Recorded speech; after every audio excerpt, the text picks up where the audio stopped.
Olá pessoal, tudo bem com vocês? Então, iniciando o nosso quinto encontro, né? Nosso encontro aqui que a gente trabalha a parte de contratos. Temos algumas coisas para conversar importantes e quero mandar um beijo para todo mundo aí que está ao vivo acompanhando a gente, né? O povo guerreiro aí, 7 dias de imersão em direito civil comigo. Intenso, cansativo, mas necessário. E estamos juntos hoje, né? Mais um dia de estudo. Vamos falar de contratos. Toda vez que você lembra de contratos, você lembra de negócio jurídico. Todas as regras aplicáveis a negócio jurídico, você aplica, ó o sono batendo, você aplica nos contratos, tá? Professor, e o inferno astral como está? Não estou sabendo lidar com este momento. Ai, tá difícil. Tô medicada, mas tá bem complicado mesmo, sabe? Porque o negócio tá bom não, viu, gente? Perdi até meu trem aqui. Mas enfim, né? Vamos lá. Olha só. Galera, tudo que a gente fala de negócio jurídico se aplica aos contratos. Mas a gente vai fazer uma abordagem hoje bem geral sobre contratos, exatamente contratos, tá? De fato, não dá pra gente ter uma aula assim, meu Deus, vamos esgotar todos os temas de contratos. É humanamente impossível, mas temos que falar do que cai. E é isso, e vamos falar do que efetivamente cai. Estão ouvindo todos? Vamos embora fazer nosso esquema do coração? Vamos lá. Então, olha só. Aqui, primeira coisa que eu quero que você observe sobre contratos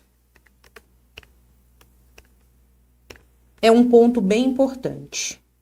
Lembre-se que a prova da FGV sempre coloca questões práticas. Então, a gente precisa pensar de forma prática. Senão, a gente se ferra, né? Fica aqui pensando em coisas que não são cobradas. Então, olha só. Toda vez que você fala de contratos, você tem um acordo de vontades, no plural. Então, eu tenho que ter mais de uma vontade para formar um contrato. Ponto 2. Vedação, isso aqui já caiu, hein? Vedação do chamado Pacta Corvina. O que é essa? Pareceu Coruína, né? Pacta Corvina, o que é isso? É o Pacto dos Corvos, artigo 426. Professora, o que eu tenho nesse 426?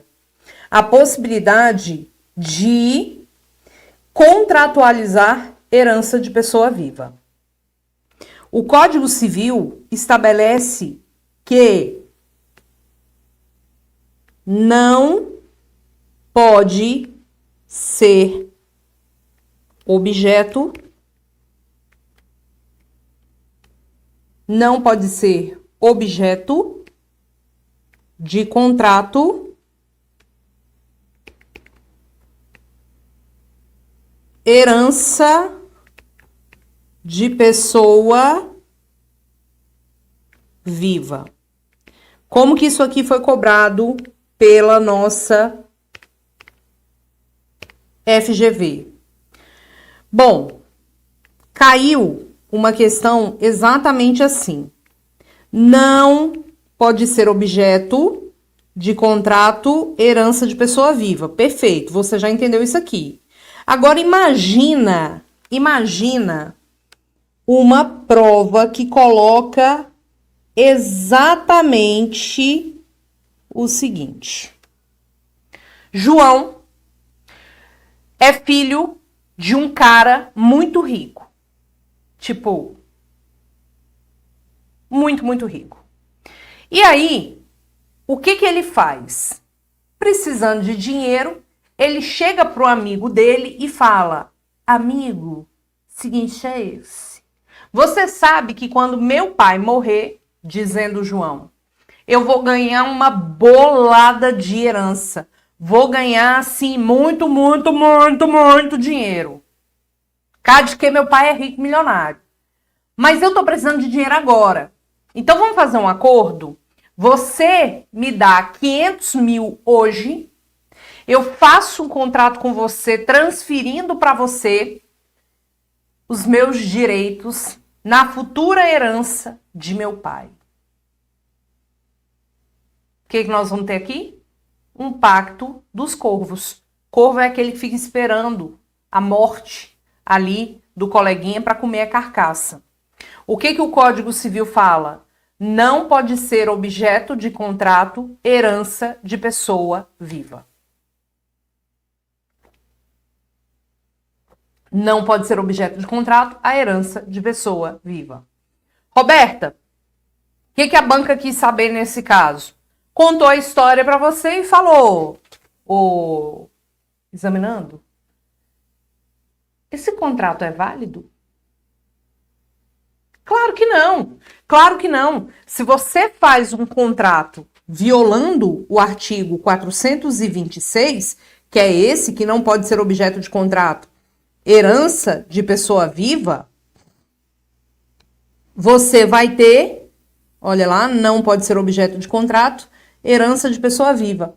Você vai ter um contrato que é nulo, tá? Então, quem faz esse tipo de contrato está violando o que a lei fala, está violando o que a lei ordena que não se faça. Então, eu tenho um contrato nulo, tá bom? Quando a lei proíbe a prática de um ato. Quando a lei proíbe a prática de um ato sem combinar sanção, somente proíbe, e você faz, vai ser nulo, ok? Ainda temos que observar o seguinte. Dentro desse aspecto dos contratos, a gente vai observar que a regra é que os contratos sejam paritários. O que é um contrato paritário? Vou botar até mais aqui para baixo. Olha lá, a regra é que os contratos sejam paritários. O que é um contrato paritário? É aquele contrato que as partes redigem as cláusulas. As partes acertam as cláusulas daquele contrato, de comum acordo, tá? Excepcionalmente, nós vamos ter um contrato de adesão. O que é um contrato de adesão? Contrato de adesão é aquele contrato que já vem com as cláusulas previamente prontas. Nesse contrato de adesão, a gente tem duas coisas para observar. A primeira delas é, no contrato de adesão, se houver necessidade de interpretação das cláusulas contratuais,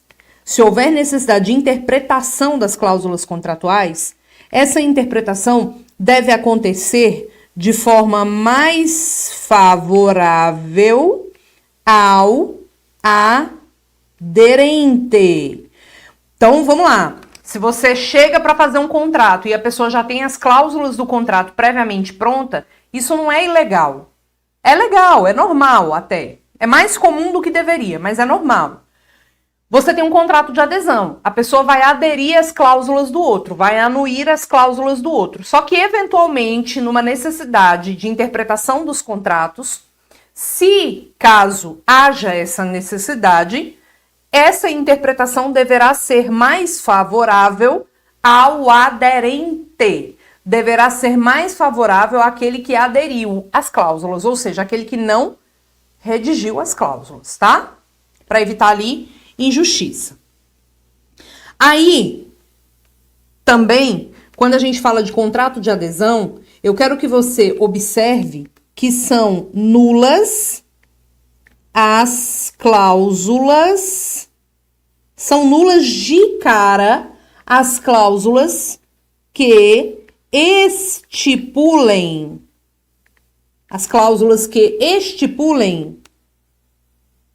renúncia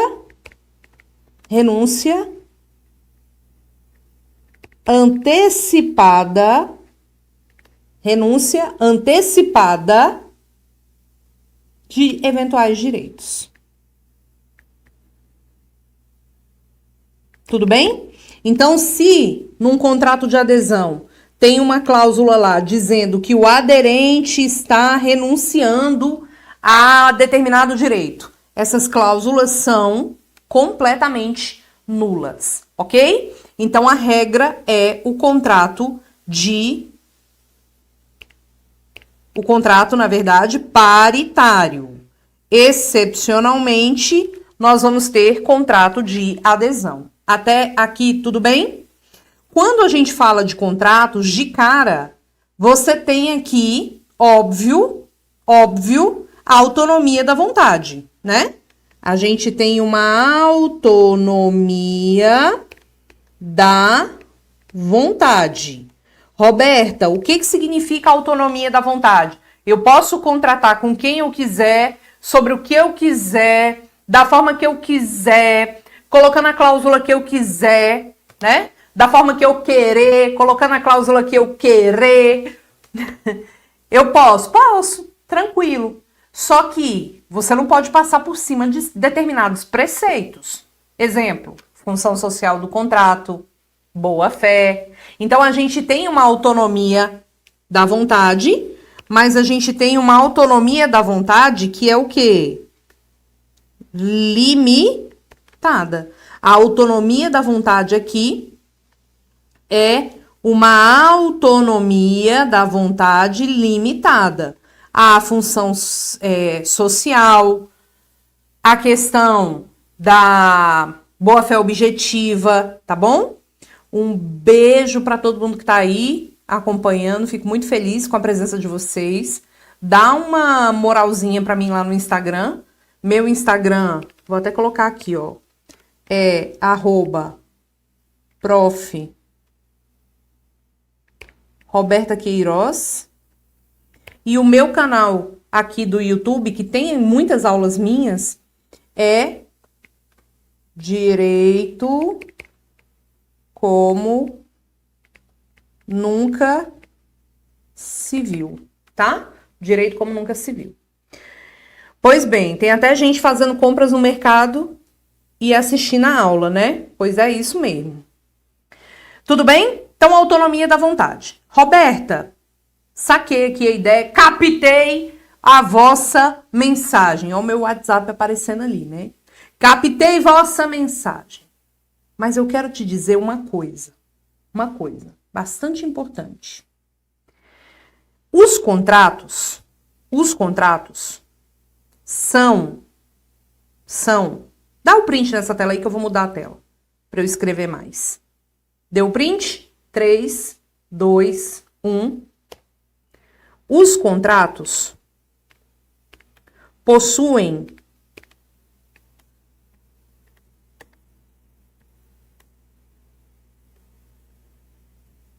vários princípios. A gente não vai ficar de conversinha fiada em relação aos princípios, não, porque a gente não está aqui para isso. Mas vamos para questões práticas sobre princípios, tá? Vou botar aqui 1, 2, 3 questões práticas. Primeira questão prática que pode ser cobrada na sua prova, preste atenção. Os princípios são formados pelo consenso. É a ideia de consensualismo. Professora, que diabo é isso? Na verdade, o consensualismo significa dizer que os contratos são formados pela vontade. Basta a manifestação da vontade. Entendeu? São formados pela manifestação da vontade. Roberta, então se você chega para mim e fala, aceita comprar o meu carro 50 mil reais e eu aceito, o contrato tá formado, professora? Tá. Uai, professora, eu não preciso entregar a coisa para o contrato estar formado? Não. Porque uma coisa é uma coisa, outra coisa é outra coisa. Então, se a gente, eu e você, assinamos um contrato de compra e venda do carro hoje e eu digo, olha, eu vou entregar o carro para você semana que vem. O contrato tá formado hoje, com o meu sim e o seu sim.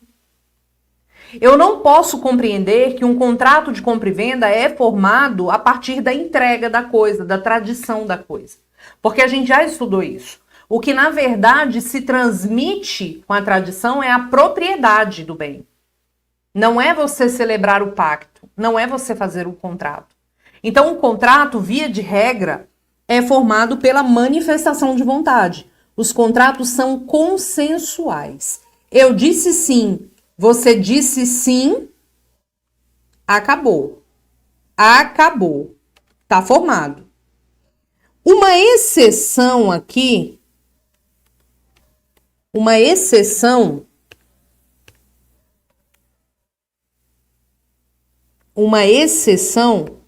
são os contratos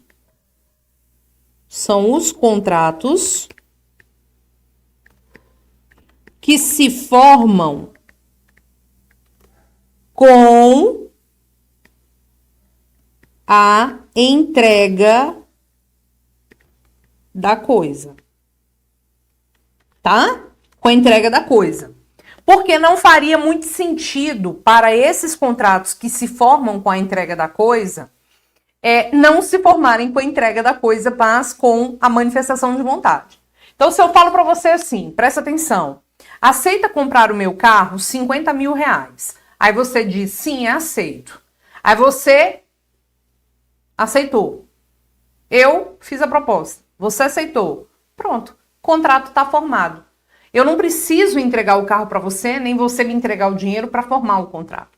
O contrato está formado. Tudo bem? Agora veja bem. Se eu falo, me empresta 100 reais, me empresta aí 100 reais, aí você pega e fala, empresto. Faz sentido esse contrato estar formado sem você me entregar os 50 reais? Os 100 reais que eu pedi? Faz sentido? Não, não faz. Então, na verdade, a exceção são os contratos que se formam com a entrega da coisa. Como, por exemplo, o contrato de empréstimo e, por exemplo, também contrato de depósito. Professora, o que é esse contrato de depósito? Vamos lá. Imagina que eu chego para você e falo assim, olha, eu vou passar uns dias nos Estados Unidos e eu gostaria de deixar o meu carro guardado na sua garagem. Posso? Aí você fala, pode. Isso é um contrato de depósito, eu vou deixar uma coisa guardada com você. Faz sentido considerar esse contrato formado sem a entrega da coisa? Não faz. Então, isso é uma exceção, tá? A exceção são os chamados contratos reais. Mas é uma mera e simples exceção. Porque a regra é que os contratos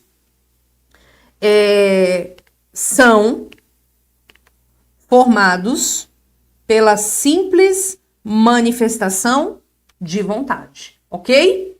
Então, regra número 1. Caiu uma vez uma questão de acho que era um violino que o menino recebeu de herança da avó e ele estava querendo vender. Aí ele anunciou.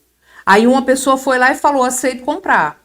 Aí ele fala, não, a procura foi muito grande, eu não quero mais vender não. Epa, para. A partir do momento que a pessoa manifesta vontade em comprar, por meio da proposta que você fez, o contrato está formado. Não tem essa conversa mais não, acabou. Tudo bem? Beleza? Show de bola. Então, contrato é consensual. Outra regra importante que também já foi cobrada em prova. A questão da relatividade dos contratos. O que significa essa história de relatividade dos contratos? Os contratos, pessoal, são formados pela manifestação de vontade, mas produzem efeitos entre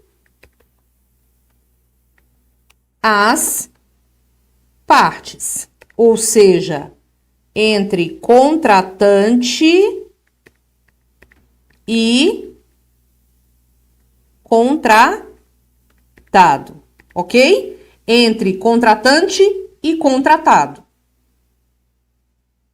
Tá bom?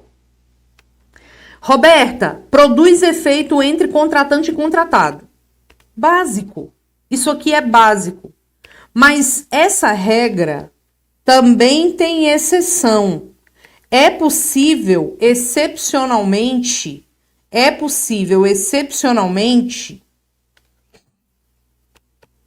que os contratos possam atingir terceiros. Quem seriam esses terceiros? O terceiro é aquele que não tá de cara naquele contrato. É o terceiro, tá? É o terceiro. Professora, esse contrato atingir terceiro, como assim?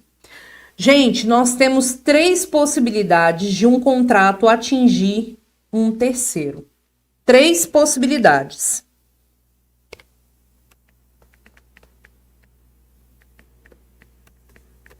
Vou botar isso aqui mais para baixo. 3 possibilidades. Quais são as possibilidades? Primeira,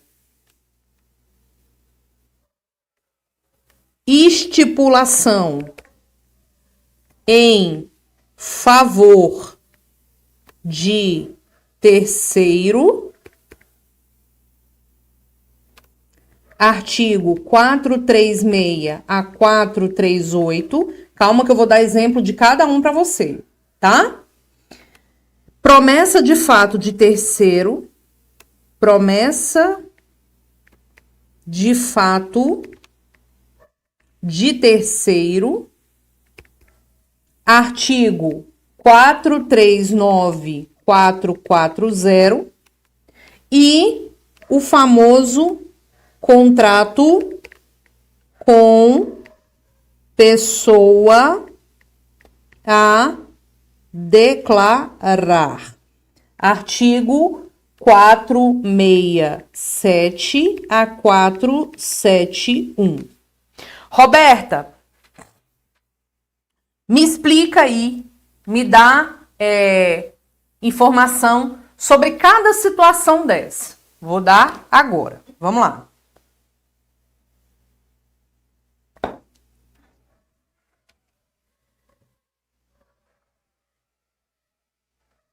Os cachorros da vizinhança se comunicando, né? Estipulação em favor de terceiro. O que vem a ser essa estipulação em favor de terceiro? Quando você faz um contrato, esse contrato produz efeito entre contratante e contratado, ponto. Mas pode ser que a gente faça uma estipulação dentro desse contrato para favorecer alguém, que vai ser um terceiro. O clássico exemplo é o contrato de seguro de vida. Contrato de seguro de vida, eu celebro o meu seguro de vida com o banco. E quando eu morrer, o banco vai pagar o meu seguro de vida para quem eu indiquei ser recebedor. Lembre-se que o STJ tem o posicionamento, né, e de acordo com o Código Civil, de que você não pode beneficiar o ou a amante no contrato de seguro de vida. Não pode, tá? Então eu coloco lá com o banco que, quando de minha morte, meus pais vão receber o valor do seguro, o benefício. Ponto. Isso é uma estipulação em favor de terceiro, tá? Estipulação em favor de terceiro. Esse contrato, ele tem um aspecto de contratante-contratado, mas um benefício que vai ser uma outra pessoa que vai ser indicada por alguém desse contrato. Outro exemplo, você aluga o meu apartamento, eu sou locadora, você locatário, e eu estipulo que o aluguel deve ser depositado na conta corrente de minha mãe. Eu estou fazendo uma estipulação em favor de terceiro. Entendeu? É isso. Voltando ao caso do seguro de vida. Eu posso celebrar o meu seguro de vida? Posso. Eu vou pagando o seguro de vida? Ok. Perfeito. Agora, o que eu quero te perguntar é, em caso de suicídio, o suicídio paga ou não paga o seguro de vida? Cabe ou não cabe o pagamento? O que você me diz? Não esqueça da súmula 610 do STJ, salvo engano, tá? 610 do STJ, agora eu vou ter que confirmar.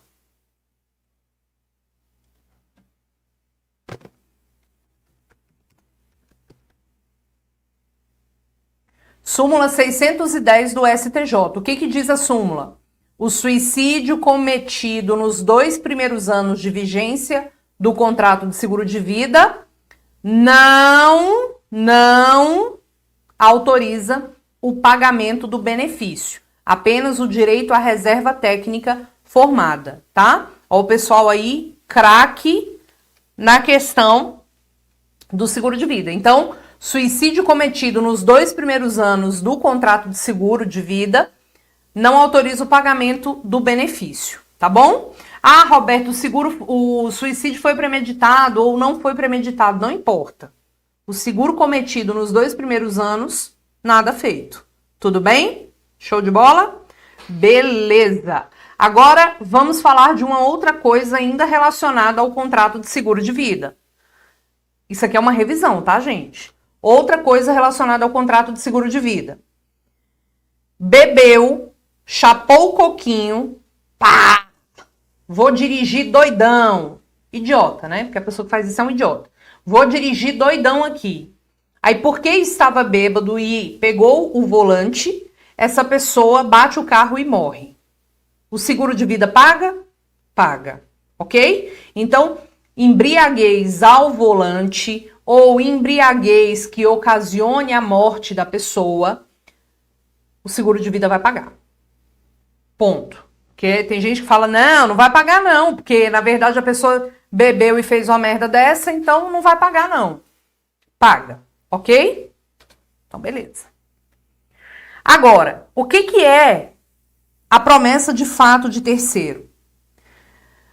Promessa de fato de terceiro, promessa de fato, se você beber e bater o carro, o seguro do carro não paga não, viu?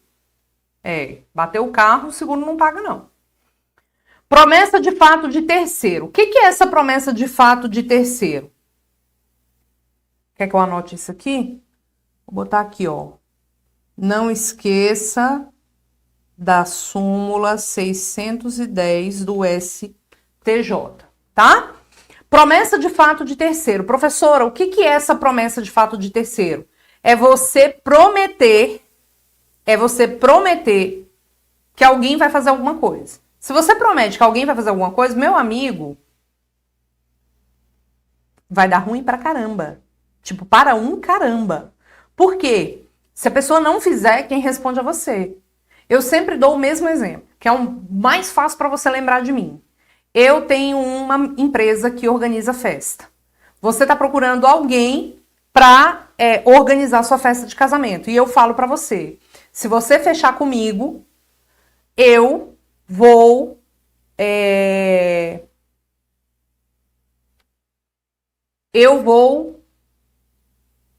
prometer a você que a Ivete Sangalo vai tocar na sua festa. Isso é uma promessa, de fato, de terceiro. Se no dia da sua festa a Ivete não for, quem vai responder por perdas e danos? Sou eu. Sou eu. Tudo bem? E o contrato com pessoa a declarar? Contrato com pessoa a declarar é você celebrar um contrato com alguém que será declarado por outra pessoa. Ai, professora, que negócio difícil. Como assim?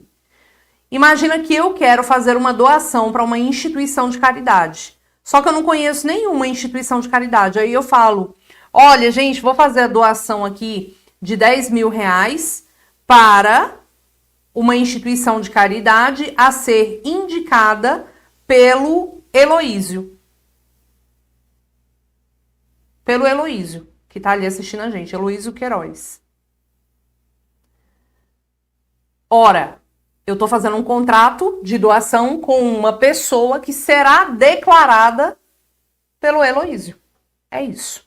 Somente tem como atingir terceiro dessas formas previstas aqui que eu coloquei para vocês. Ok? Segue o bonde. Outro ponto importante sobre contratos. Outro ponto importantíssimo sobre contratos. Aqui,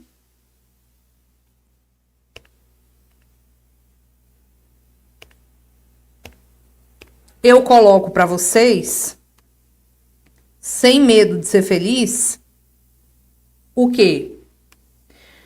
Um outro princípio, tá? Um outro princípio, que é o princípio da obrigatoriedade dos contratos.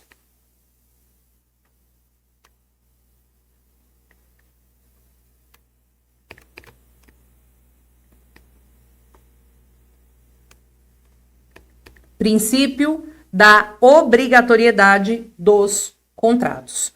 Quando você faz um contrato, você tem que cumprir. Então, quando alguém celebra um contrato, esse alguém tem que cumprir o contrato. Básico. Só que esse princípio não é absoluto. Nós temos exceções, né? É a chamada pacta sunt servanda, né? Contratou vai ter que cumprir. Só que existem exceções à obrigatoriedade dos contratos.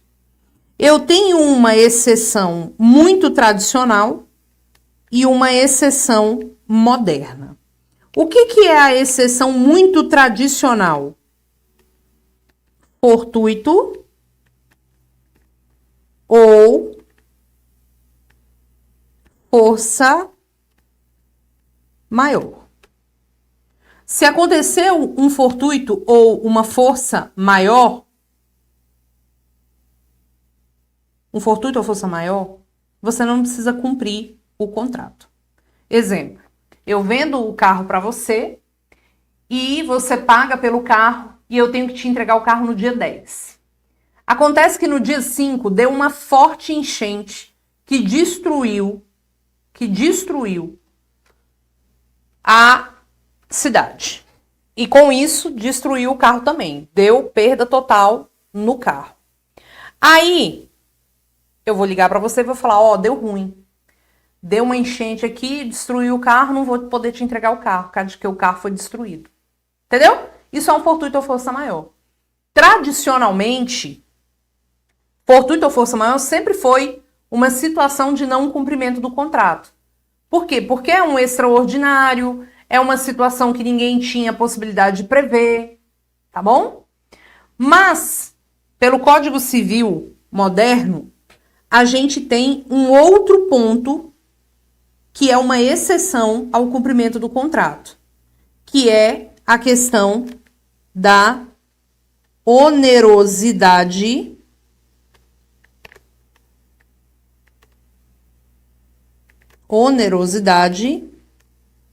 excessiva. O que é a onerosidade excessiva?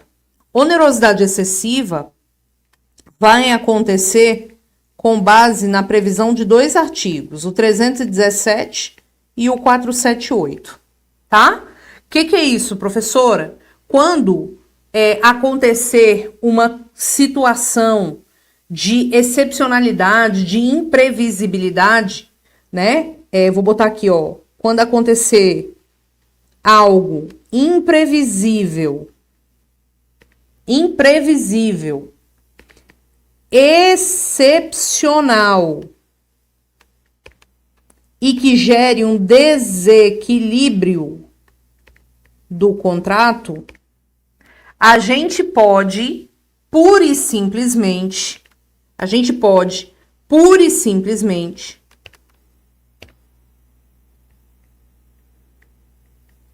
ter duas saídas.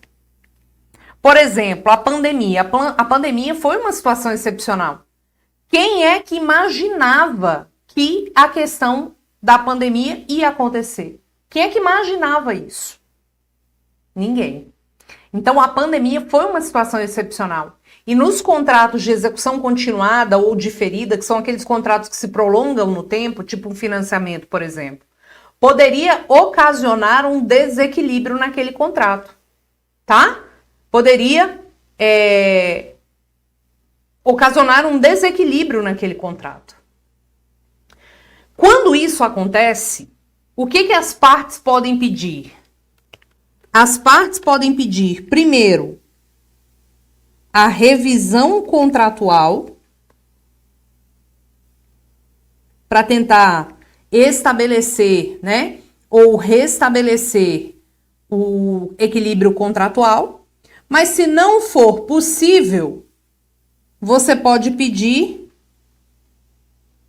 a resolução do contrato, que é o desfazimento. Entendeu? Então, vamos lá. Se eu tenho a questão da onerosidade excessiva surgindo aí no meio do caminho, por uma situação imprevisível, excepcional, que ocasione o desequilíbrio do contrato, as partes podem pedir uma revisão contratual e, se não for possível, a resolução do contrato. Então, primeiro eu preciso tentar reequilibrar o contrato. Se não for possível, a gente resolve o contrato, desfaz o contrato, ok? Dentro desse ponto de princípios contratuais, esses 3 princípios são os mais cobrados em prova. Dá o print nessa tela aí. Print categoria. Print categoria zezésimo. Ok?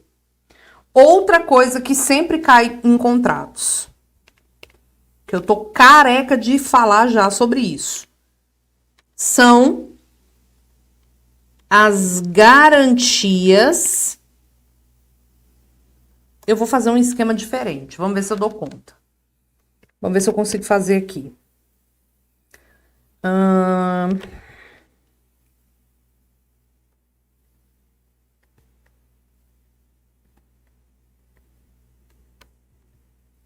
Garantias contratuais, tá? Olha, quando a gente fala de garantias contratuais, a gente vai observar que nós podemos ter garantias convencionais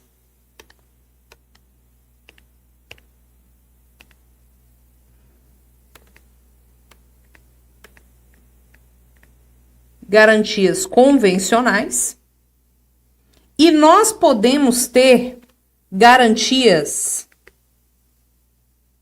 Não vai ficar bom isso aqui. Não vai ficar bom. Cá de quê? Eu não sei fazer esse negócio aqui não, peraí.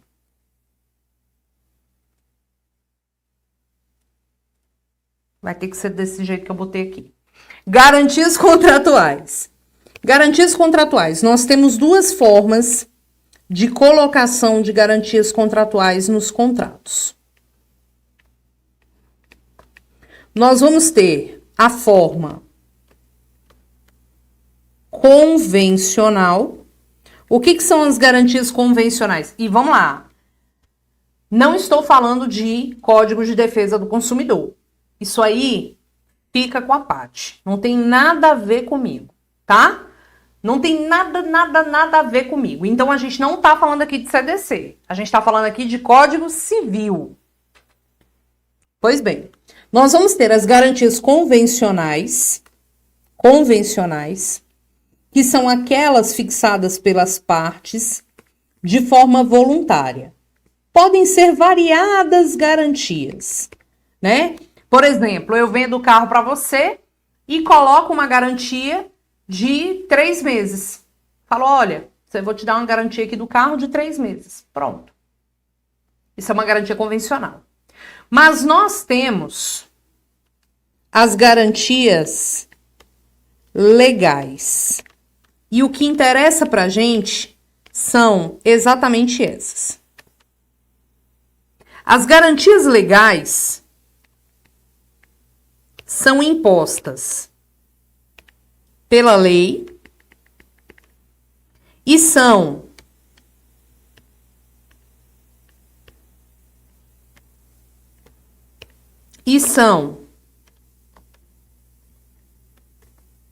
automáticas e implícitas, quer dizer, não preciso nem fazer muito esforço, elas já estão presentes de forma automática e implícita nos contratos comutativos onerosos. Quais são os contratos comutativos onerosos? Comutativo é aquele contrato que você tem certeza das prestações. E oneroso é aquele que tem contraprestação. Qual é o clássico exemplo? Compra e venda.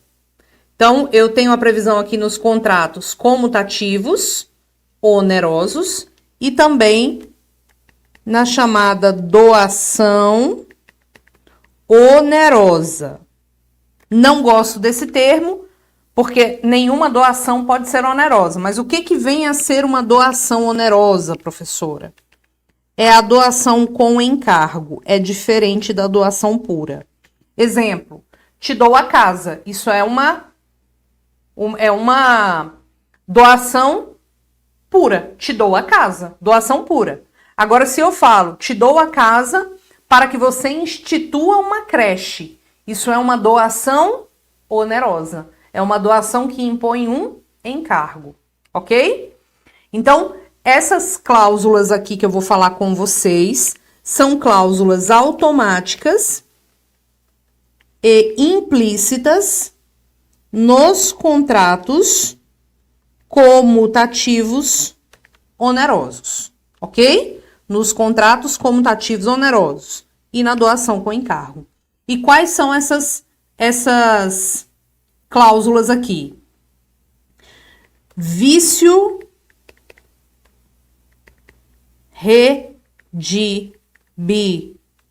redibitório e evicção, tá? Vício redibitório e evicção. Vamos lá, por partes. O que é o vício redibitório? Vício redibitório é aquele vício... Vou botar aqui embaixo. É aquele vício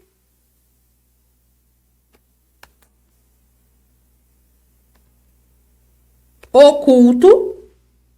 Não estamos falando de consumidor. É aquele vício oculto que pode gerar dois aspectos. Vício oculto no bem, que pode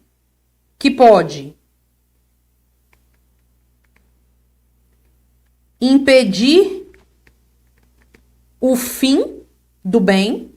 Vou botar impedir o uso normal. impedir o uso normal do bem ou diminuir o valor do bem. Então, eu posso ter duas situações. Eu posso ter o vício oculto impedindo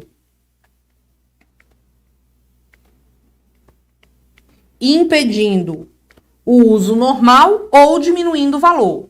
Se eu vendo para você o celular que está oxidado e para de funcionar, é um vício oculto e o celular não funciona mais.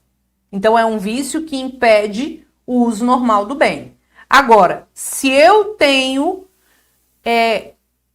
eu vendo o celular para você e o celular ele tem um defeito apenas em um botãozinho lateral, que não interfere no uso do bem, mas assim, impede que você conecte o fone, por exemplo. É um vício que diminui o valor do bem, né? Então, se você me paga R$1.000 pelo celular, que tem um vício que diminui o valor do bem, aí nós vamos ter uma situação de um vício oculto que diminui o valor do bem, tá bom? Olha aqui. Quando alguém adquire um bem com vício oculto, com vício redibitório, essa pessoa pode promover, neste primeiro caso, a chamada ação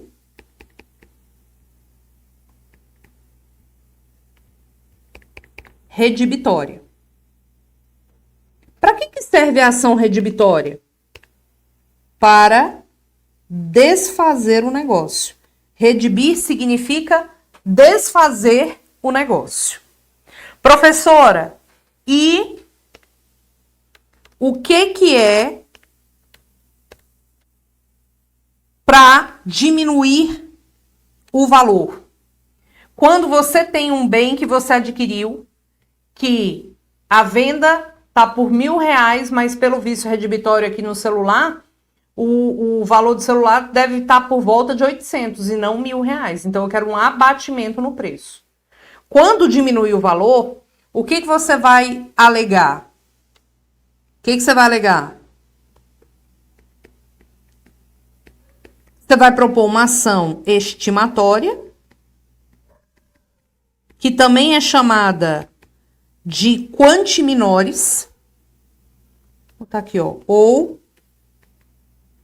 quanti minores para pura e simplesmente pedir o abatimento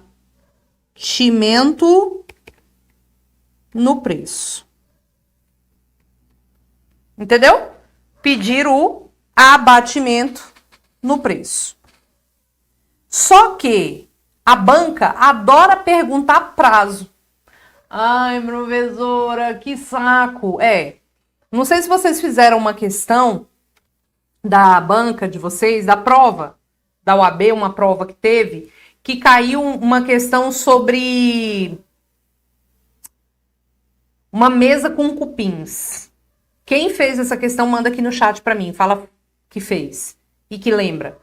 A pessoa comprou uma mesa de madeira e simplesmente estava cheia de cupins. O cupim, ele não se manifesta muito rápido, né? Demora para você ver o cupim. É muito petititinho. E aí, com o tempo, você começa a visualizar a presença de cupins naquela madeira. Aí, eu te pergunto, qual que é o prazo para essas ações? Vamos lá. Primeira coisa. Se você tem um vício oculto que impede o uso normal, você vai pedir o desfazimento. Claro, porque você não é besta. Mas se diminuir o valor do bem, você é obrigado a ficar com o bem? Claro que não. Claro que não. Você que vai escolher. Você pode pedir o desfazimento do contrato ou a redução do preço. Tudo bem até aqui. Mas qual que é o prazo para essas demandas? Para essas ações que a gente chama de ações edilícias. Qual que é o prazo?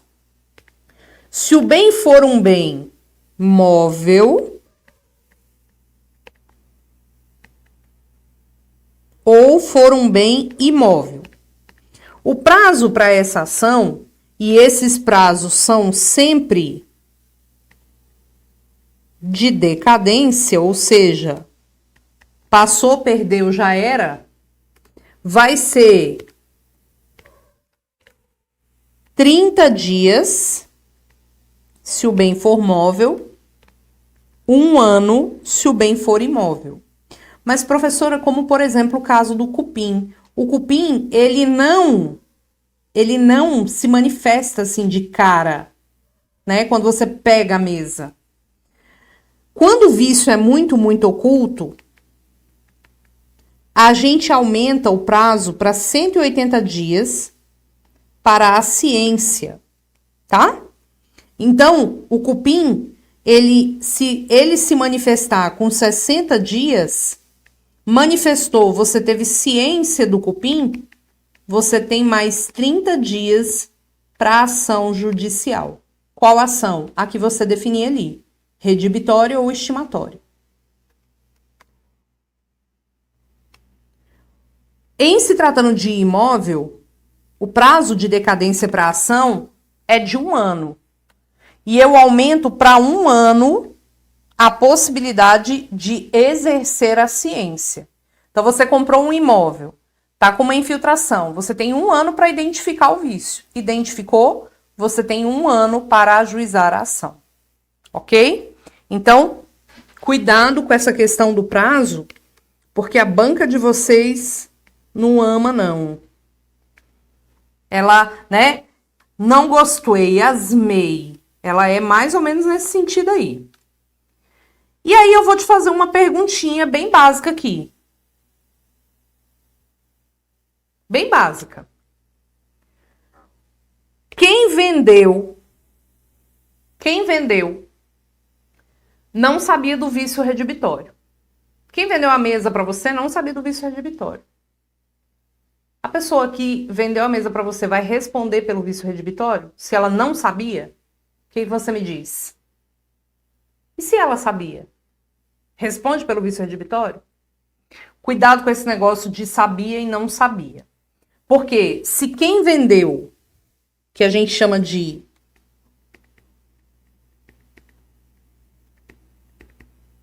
alienante, se o alienante sabia do vício, ou se ele não sabia do vício. Como é que fica essa história? Se ele sabia do vício, se ele tinha ciência do vício, ele sabia do vício, ele responde pelo vício redibitório mais perdas e danos. Quando a gente fala que responde pelo vício redibitório, significa dizer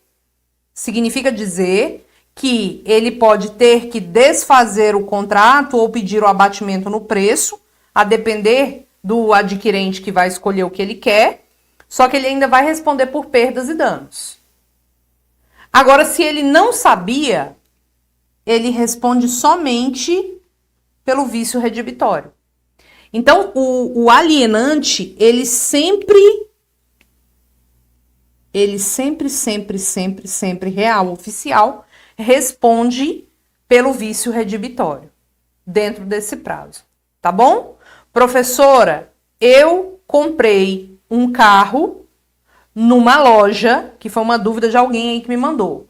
Eu comprei o carro numa loja e depois eu descobri que o carro era de origem de sinistro e leilão.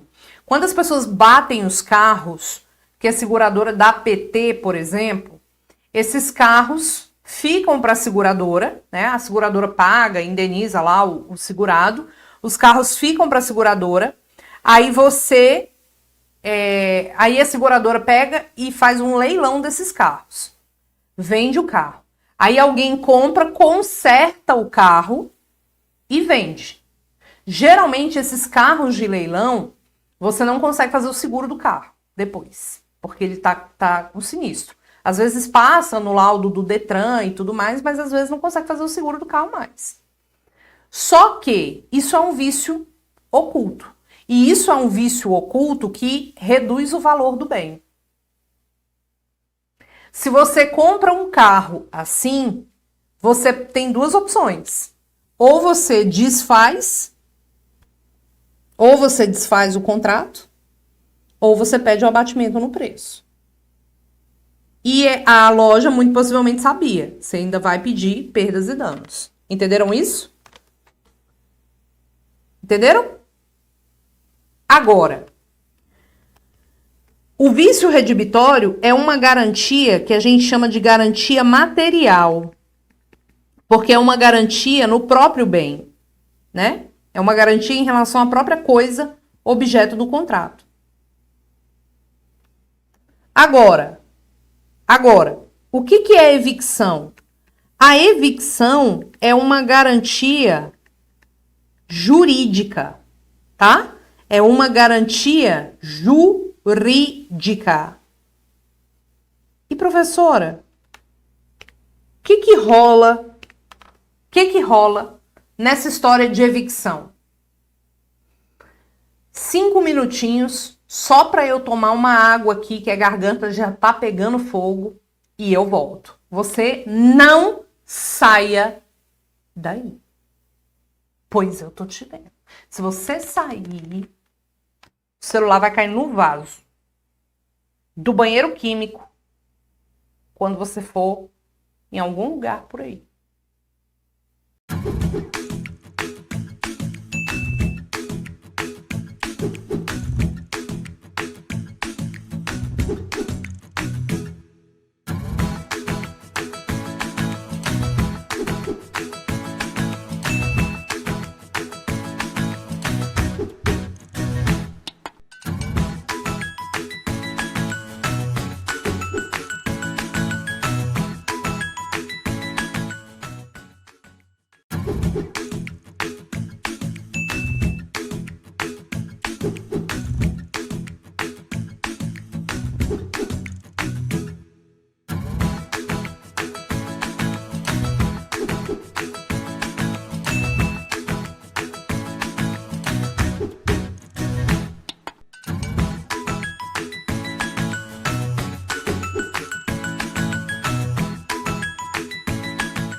Espero que esteja bem aí, né? Me esperando bonitinho.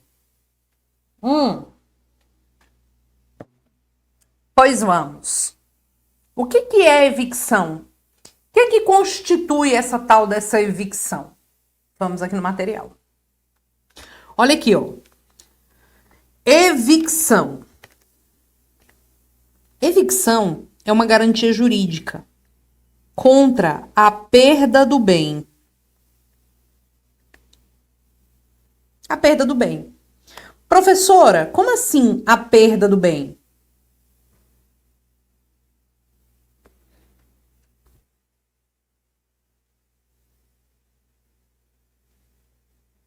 Como assim a perda do bem? Na verdade, a evicção tem uma historinha. Funciona assim, ó. Quem vendeu não poderia ter vendido, porque não era dono. E quem comprou perde para o verdadeiro o quê? Proprietário. Então imagina você que o João vendeu o carro para Maria. Tá? João vendeu o carro para Maria. Maria tá bem lá, muito linda, dirigindo o carro e de repente é surpreendida por uma ação de Antônio contra a Maria, pedindo para que o juiz ordene que ela entregue o veículo para o Antônio, porque Antônio é o verdadeiro proprietário. Maria vai ficar calada nessa história? Não. Maria vai querer cobrar o que foi resultante da evicção. Ela vai querer cobrar o valor que ela pagou, ela vai querer perdas e danos, o prejuízo que ela teve, o gasto que ela teve aqui no processo, ela vai querer cobrar. Ela vai querer cobrar.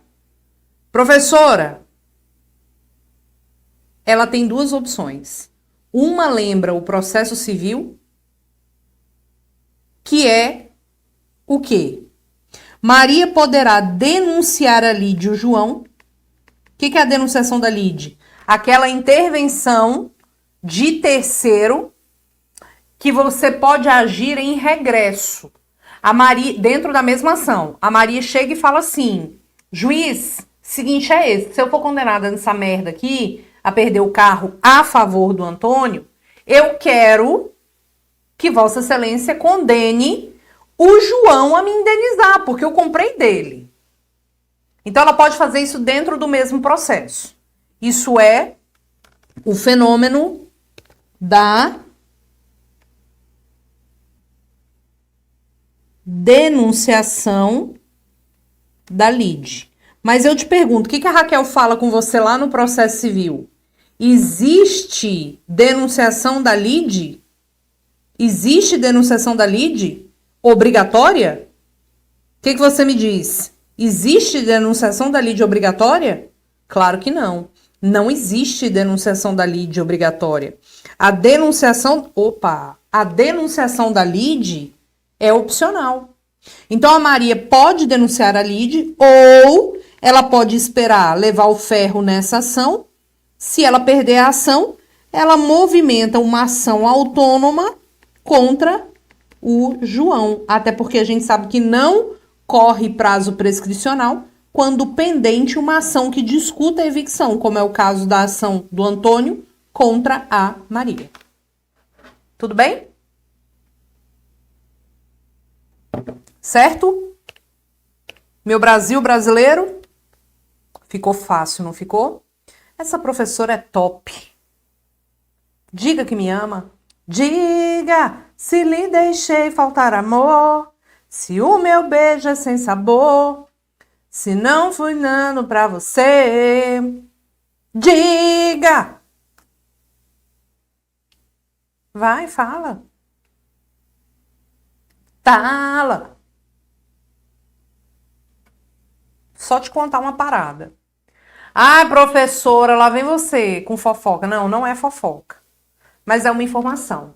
Você sabia que quando você faz um contrato, você pode aumentar, reforçar a cláusula de vício redibitório de evicção, como você pode também excluir. Imagina, você faz... Ai, você é a melhor professora do mundo. Pois é, eu quero ver me curtir lá no Instagram. Fica aí, me irritando. Imagina você, que você faz um contrato e você quer colocar uma cláusula dizendo que você abre mão de alegar, se for o caso, vício redibitório e evicção. Assim, tudo bem que você é muito corajoso, né? Mas é isso.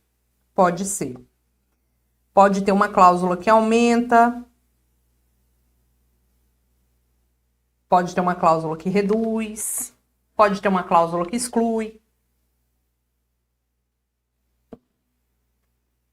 E é isso. Professora, quem está bebendo farinha láctea com leite? Eu tenho hábitos infantis, tá, gente? Eu tomo leite antes de dormir. Ou é leite ninho, na aguinha assim, ou é farinha láctea, ou é Toddy. Vambora? Segue o bonde, Cadê que nós estamos aqui para isso. Então vamos lá. Dá o print nessa tela, porque essa tela ficou muito da bonitinha. E a gente vai seguir aqui. E eu quero conversar com você sobre alguns pontos importantes. Vamos lá. Tá aqui o pai e o filho. A minha pergunta é: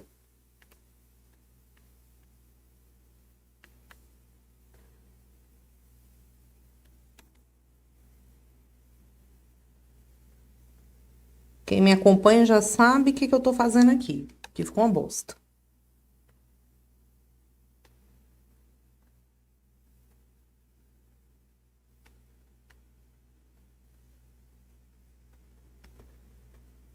Minha pergunta é: o pai pode vender o carro para o filho? Sim ou não? Sim ou não? O pai pode doar o carro para o filho? Sim ou não? O pai pode trocar o carro dele com o carro do filho? Sim ou não? A resposta aqui, meu Brasil, é sim para tudo. Sim para tudo. Só que a gente tem algumas regrinhas. O pai pode vender o bem para o filho, de boa, de boa. Só que ele precisa da anuência dos demais descendentes e do mozão, o cônjuge ou companheiro do pai. Porque se não tiver o consentimento, esse negócio é anulável no prazo de 2 anos. Então, o pai pode vender o bem para o filho desde que haja o quê? A anuência dos demais descendentes e do cônjuge do alienante. Tá bom? Professora, quando é que o cônjuge do alienante não precisa dar o consentimento? Não vai precisar dar o consentimento se for casado no regime da separação obrigatória de bens. No mais das vezes, vai ter que dar a anuência, tá bom? Artigo 496. Tá bom? Professora, se não tiver, é anulável. Qual que é o prazo para anular? 2 anos. E a gente tem que lembrar que prazo para anular é sempre prazo de quê? De quê? De decadência. Tudo bem? O pai pode doar o bem para o filho? Sim ou não? O pai pode doar o bem para o filho? Tranquilamente. Artigo 544. O pai pode doar o bem para o filho. Precisa da anuência de alguém? Não. Não precisa de anuência de ninguém. Mas automaticamente é considerado o quê? Adiantamento de herança. De forma que quando o pai falecer, esse filho que recebeu o bem, vai ter que colacionar no processo de inventário, dizendo assim, ó, eu já recebi uma parte da minha herança em vida. Recebi uma parte da minha herança em vida. Então, assim, pode fazer o abatimento aí. Sacou? Então, tem essa ideia aí também, da colação. Não vai precisar colacionar se o pai expressamente declarar que aquele bem está saindo da parte disponível. O que é a parte disponível? Os outros 50%. Fora isso, presume-se adiantamento de legítima. Ok?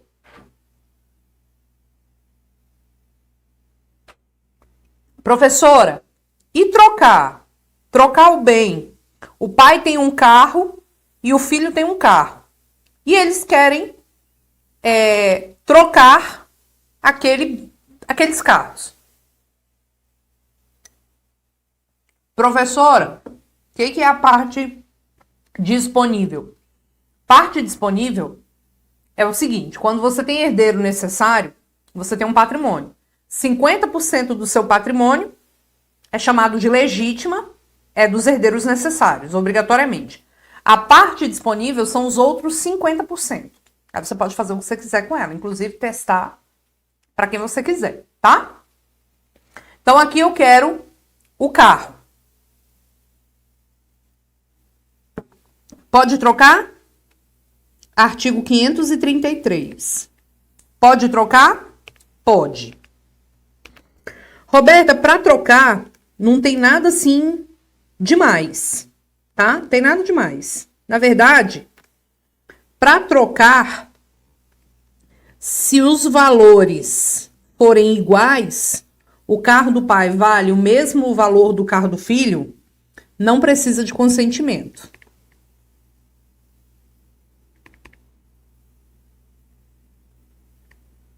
Mas se for valores desiguais, eu tô passando pro meu pai um carro que vale 40 mil e ele tá me dando um carro de 50 mil. Valor desigual, né?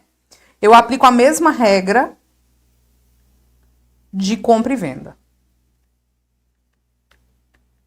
Ou seja, se forem valores desiguais,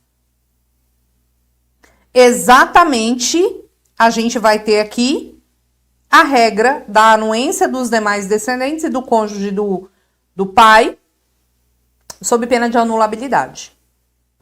Cara, essa tela, ela é simplesmente sensacional. Um beijo, viu, Elaine? Muito obrigada.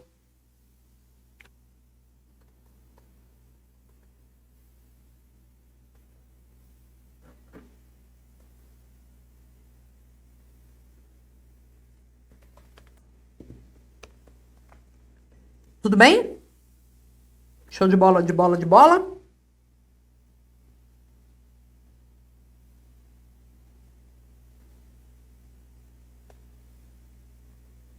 Deu print? Vamos para mais uma informação. Contrato de empréstimo.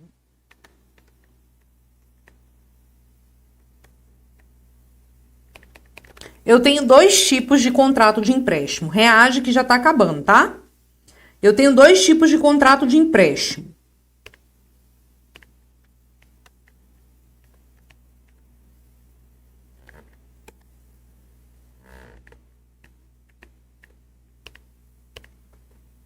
O chamado mútuo e o comodato. O mútuo é o empréstimo de coisa fungível. Me dá um exemplo de coisa fungível. O que é coisa fungível? Lorelei, a professora é extremamente organizada. Eu amo. Gente, eu sofro com isso. Vocês não têm noção. Mas é um sofrimento que chega a ser uma dor física. É uma doença mesmo. Eu tenho muito problema com material. Carro, uma zona. Casa, uma zona. Mas material de aula, eu sofro. Eu sofro muito. Vocês não estão entendendo. Eu sou muito perfeccionista. Tanto que você percebe que se eu passo um traço meio torto aqui, eu já... né? Então, vamos lá. O mútuo é o empréstimo de coisa fungível. Coisa fungível é coisa substituível. Se eu te empresto dinheiro, R$100, você não vai me devolver a mesma nota de R$100. Você vai me devolver o mesmo valor. Isso é um mútuo, tá? E o comodato é o empréstimo de coisa infungível. De forma que você empresta coisa, você tem que devolver a mesma coisa. Então imagina que você vem para Brasília. E aí você fala, Roberta, eu vou para Brasília, vou fazer uns serviços aí no seu escritório para você e eu quero que você deixe o celular comigo por uma semana, enquanto eu tô aí trabalhando para você. Aí eu pego e passo para você o celular funcional do trabalho. Quando você encerrar a atividade que você tem para fazer para mim, você tem que me devolver o celular. Isso é um comodato. Para você que assina uma TV a cabo que tem um aparelhinho. Aquele aparelhinho é um comodato. Quando encerra o contrato de prestação de serviço, você tem que pagar o próprio aparelhinho. Ou você tem que devolver o próprio aparelhinho. Porque se você não devolver, você vai ter que pagar. Tá bom? Tudo bem? Então, é essa ideia de fungível ou infungível. O mútuo, ele é chamado de empréstimo de consumo. Por quê? Se você me empresta R$100, eu vou gastar os R$100 e depois eu vou te devolver o mesmo valor. O comodato, ele é um empréstimo de uso, porque eu vou usar o bem e vou te devolver o mesmo bem, a mesma coisa. No mútuo, o mutuário, que é quem tomou o empréstimo, que é o devedor, ele se torna o dono do bem. Como assim, professora? O dono do bem. Eu empresto R$100 para você. Quando você pega os R$100, os R$100 é seu. Se você estiver andando e você perdeu os R$100, problema seu. Se você perde os R$100, é problema seu. Você vai ter que me pagar do mesmo jeito. Entendeu? Agora, no mútuo, enquanto o mutuário é o dono, no comodato, o comodante, que é quem emprestou, sempre será o dono do bem. Então, se acontece alguma coisa com o aparelho aí da coisa aí, da empresa de TV a cabo, a gente vai ter o quê? A gente vai ter o quê? Que restituir para o dono o aparelho, porque o comodante é o dono do bem. É o dono do bem. Tudo bem? Então, muito cuidado. Muito cuidado. No mútuo, o mutuário passa a ser o dono. No comodato, o comodante é o dono. Eusébio, parabéns. Fico muito feliz com a sua aprovação. Tá? 62 anos, foi aprovado no 37º exame.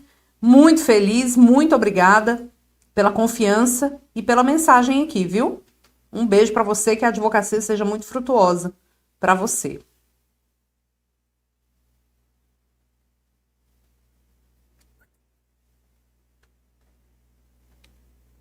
Deu print?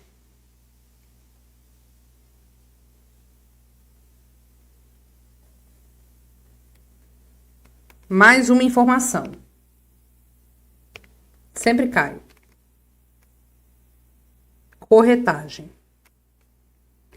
Quando a gente fala de corretagem, basicamente artigo 722 a 729 do Código Civil, tá? Falou em corretagem, você vai observar que é alguém que contrata uma pessoa para fazer-lhe o favor de vender um determinado bem. Não é verdade? Então, imagina, você quer lá vender o apartamento. Você quer vender o apartamento. Aí, você contrata uma pessoa que vai ser um corretor,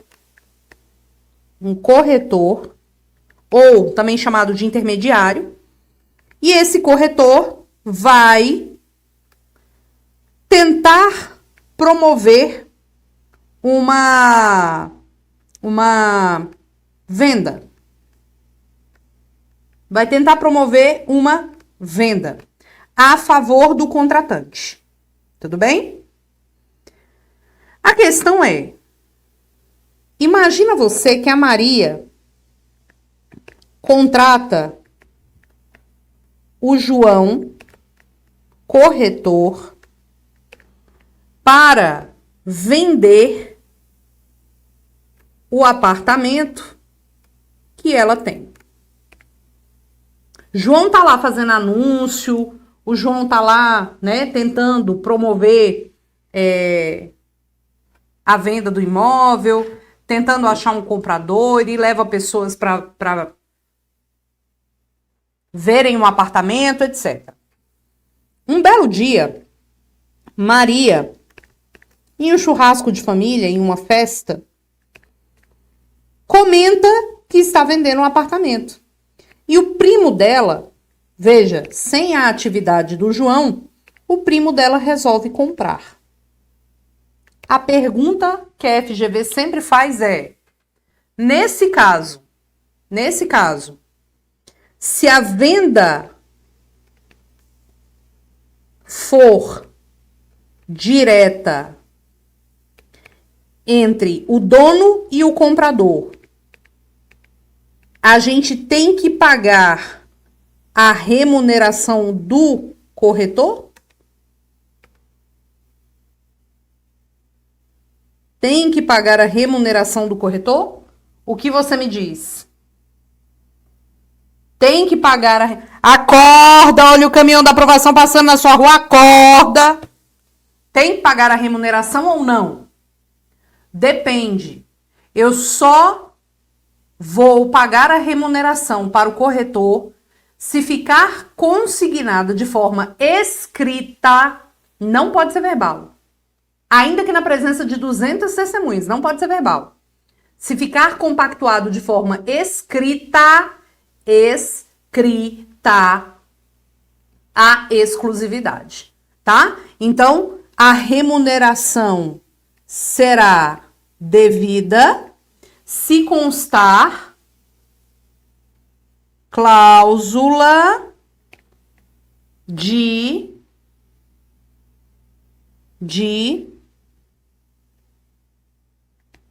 exclusividade, mas essa cláusula de exclusividade tem que ser o quê? Escrita. Tá? Tem que ser o quê? Escrita. Vocês estão me forçando a fazer isso.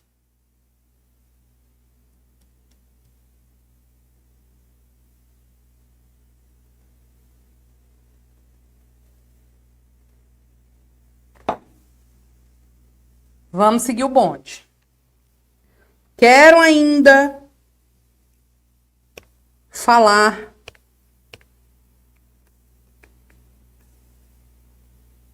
de fiança.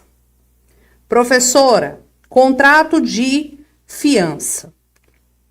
Artigo 818 a 839 do Código Civil. A fiança é uma garantia, tá?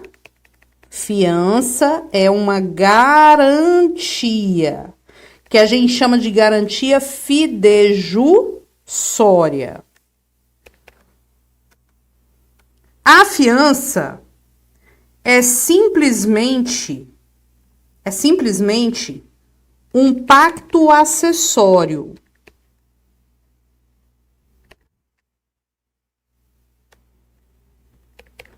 Como assim, Roberta?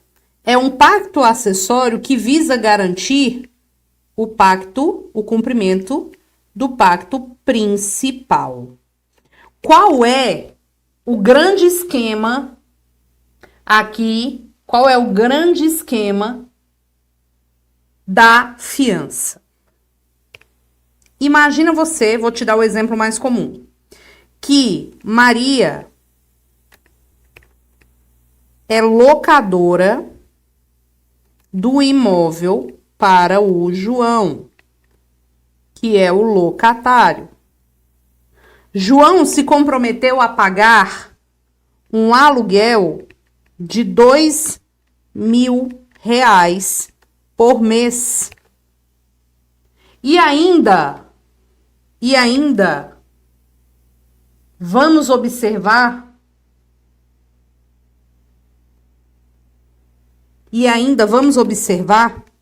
que nesse contrato foi estipulada uma fiança que foi concedida por Alberto. Alberto é o fiador. Tudo bem? Alberto é o fiador. O que você tem que saber sobre essa história da fiança? Primeiro,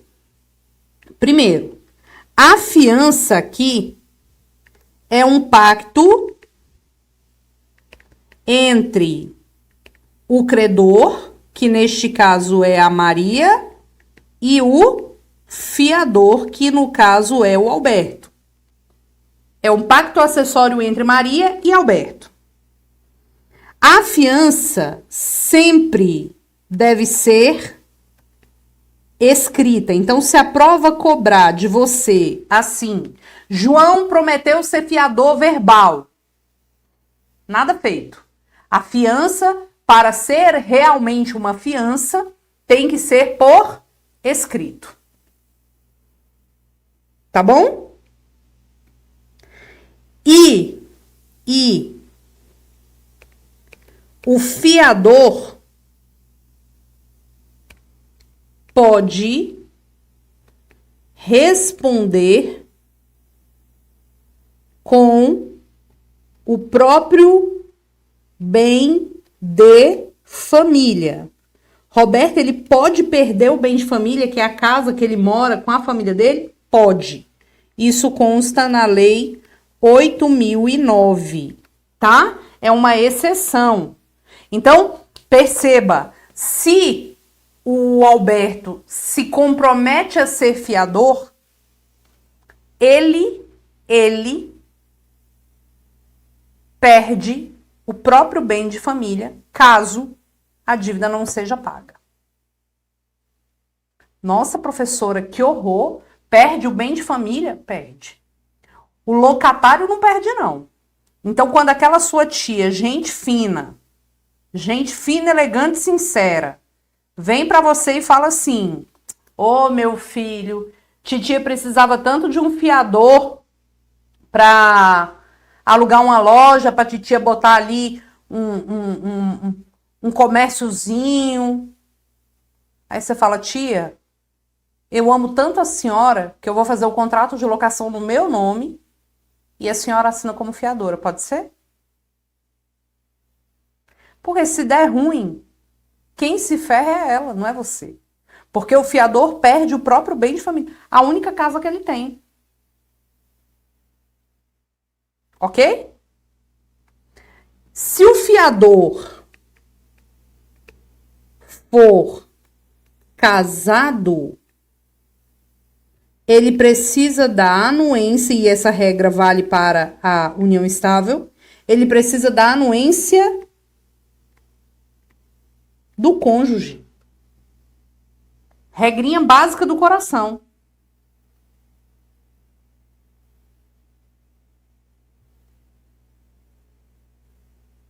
Artigo 1647. Tá? 1647. Então, nesse caso aqui, você vai perceber que se o fiador é casado ou vive uma união estável, eu preciso da anuência do cônjuge. O fiador, para ser fiador, tem que ter a anuência do cônjuge.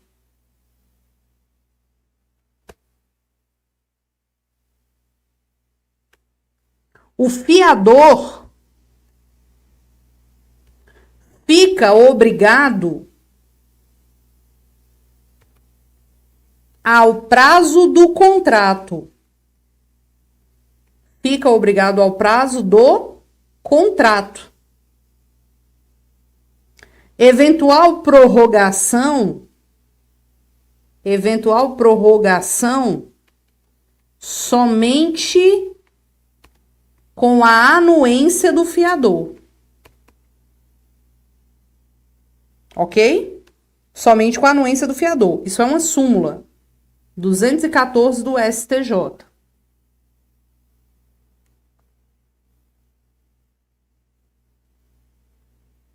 Professora, e se o cônjuge não aceitar e ele assinar? Aí o bem de família vai para o pau e resguarda a cota parte do outro cônjuge. Tá?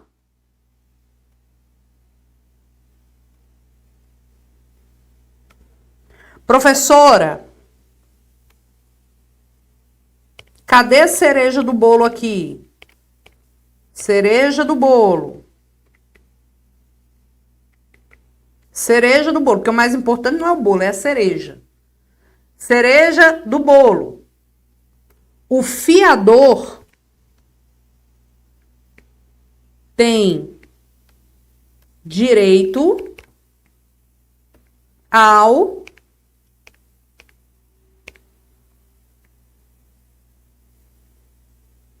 benefício de ordem. Agora eu preciso que você preste atenção. O que é o benefício de ordem? É o direito que o fiador tem de exigir que primeiro sejam executados os bens do devedor, para somente após isso sejam executados os bens do fiador. Benefício de ordem é seguir a ordem de cobrança. Primeiro cobra do locatário, para depois cobrar do fiador, apenas e tão somente se o locatário não tiver dinheiro para pagar. Só que ele tem esse direito, mas pode haver no contrato de locação uma renúncia do benefício de ordem, tá? Pode haver renúncia ao benefício de ordem. Professora, o que é essa renúncia ao benefício de ordem? Doutores, a renúncia ao benefício de ordem é você abrir mão dessa ordem. Se você abre mão dessa ordem, primeiro quem pode ser cobrado? O próprio fiador direto. Tá? O próprio fiador direto. Entenderam isso? Eu posso ter efetivamente uma renúncia ao benefício de ordem. Posso. Posso ter efetivamente uma renúncia ao benefício de ordem. Agora, para que ocorra a renúncia ao benefício de ordem, tem que ter uma cláusula expressa nesse sentido. Tem que ter uma cláusula expressa nesse sentido.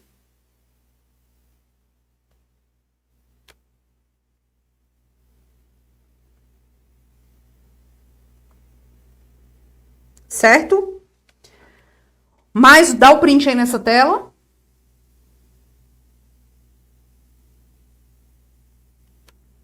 Mais uma dica.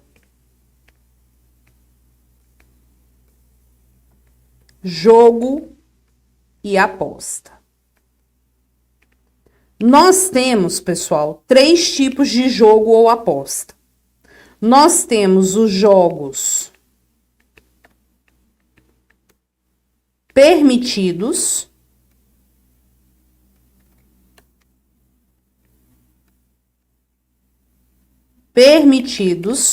pela lei. E quando o jogo é permitido pela lei, beleza, você pode cobrar de boa, tá? Se você ganha, você pode cobrar. E nós temos jogos proibidos e jogos tolerados. Proibidos são os jogos que envolvem apenas sorte ou azar. E tolerado é aquele jogo que, além da sorte ou azar, você tem um conhecimento técnico, como, por exemplo, o poker. O jogo proibido, ele caracteriza contravenção penal, tá? O jogo proibido caracteriza contravenção penal. O jogo tolerado não é nada, não é contravenção penal, não é nada. Se você tá lá na sua casa e quer jogar o pokerzinho apostando com seus amigos dinheiro, vai na fé. Vai na fé. Só que, se você ganha qualquer um desses aqui, o vencedor não pode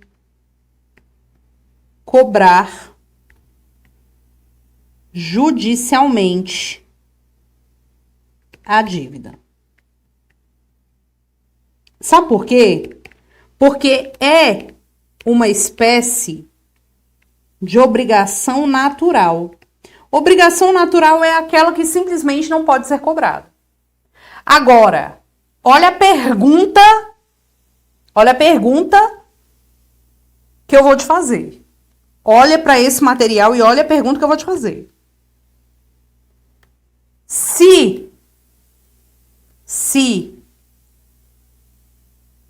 o perdedor, se quem perdeu, que no caso é o devedor,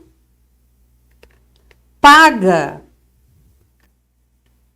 voluntariamente, se ele paga voluntariamente, ele pode pedir de volta o que pagou?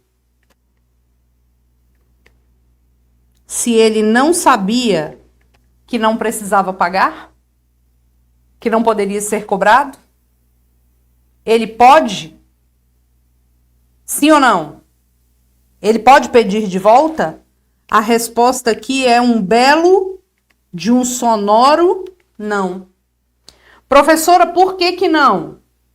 Porque não constitui pagamento indevido. Não, porque não é um pagamento indevido. Não é um pagamento indevido. Então, ele não pode pedir de volta, porque é uma obrigação natural. E a obrigação natural existe, só não pode ser cobrada judicialmente. E não esqueça que eu botei até uma questão dessa no simulado. Não esqueça que quem empresta dinheiro para a pessoa apostar também não pode cobrar. Emprestou porque quis. Certo?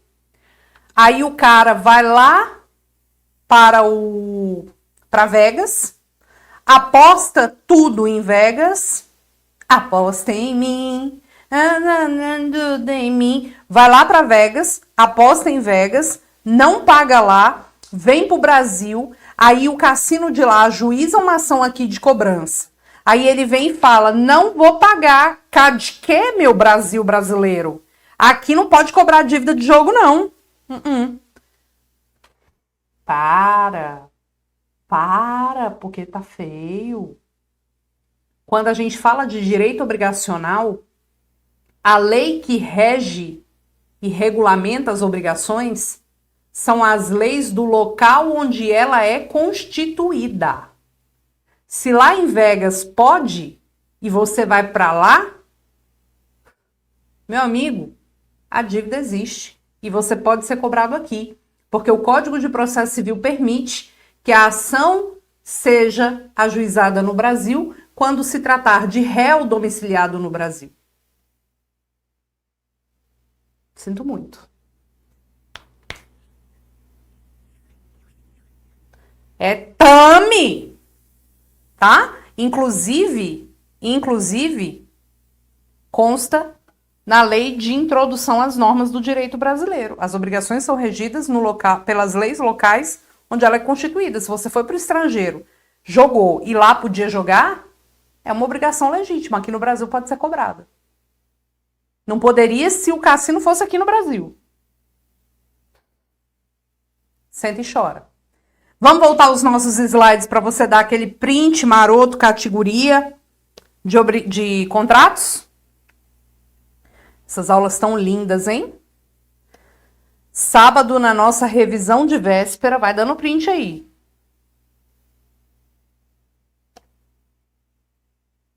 Eu tenho uma surpresa para vocês. Surpresinha, surpresinha.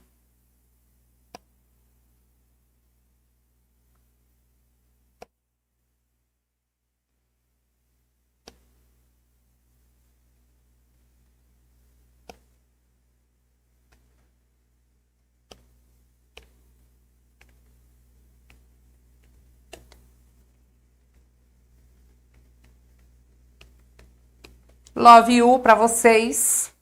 E é isso. Terminamos com chave de ouro. Mais um encontro, nosso 5º encontro. No próximo, a gente vai falar de obrigações. E no último, de parte geral. E você não pode perder. Tá bom? Beijo no coração para todo mundo que aí acompanhou a gente. Entra lá no meu Instagram, me ajuda, @Prof. Roberta Queiroz. E o meu canal aqui do YouTube, Direito Como Nunca Se Viu. Vou comentar aqui com um coraçãozinho para aparecer para vocês aí de azul o meu canal, tá bom? Tá cheio de aula lá bacana, dá uma olhada, vai que você gosta. Certo? E sábado, na nossa revisão de véspera, a gente vai ter uma surpresa. É surpresa!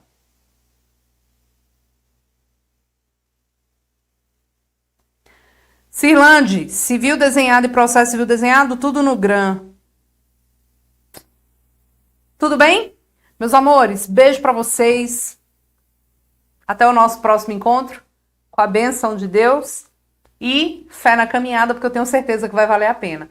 Todo o nosso esforço há de valer a pena. Eu tenho fé e eu acredito que todo o esforço que estamos tendo valerá muito a pena. Será glorificado. Amém. Beijo para vocês, até a próxima. Tchau.